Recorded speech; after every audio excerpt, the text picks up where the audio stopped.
My Kindle Fire got wet and won't turn on. What do I do? First, get it out of the water.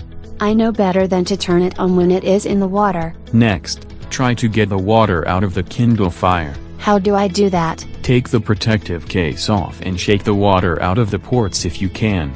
Wipe off the screen and keypad. Done.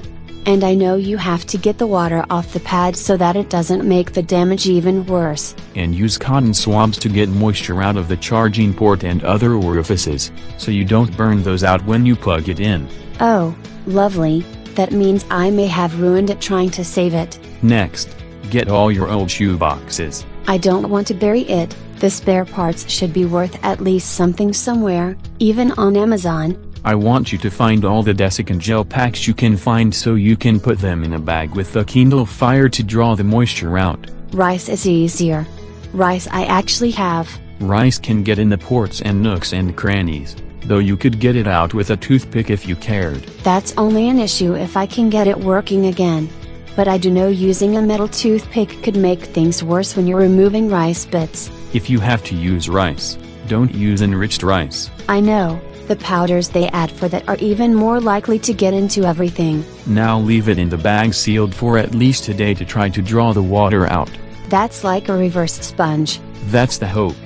Once you've let the water seep out of the device and into the rice or desiccant, then you plug it in to charge it. Why charge it instead of trying it on? First, to help test all the electrical components and maybe dry it out more. Second, it has been in a bag of rice for a day and likely dissipated. Fine. At what point do I turn it on? After it has had at least an hour to charge. And if it doesn't turn on? Then you've done everything you can do except call for Amazon tech support.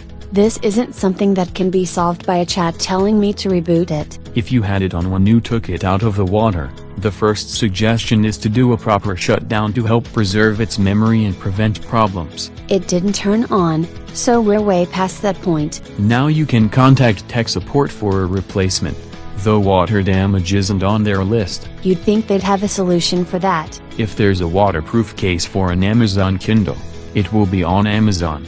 And I think they'd be happy to sell it to you along with a repaired Amazon Kindle Fire.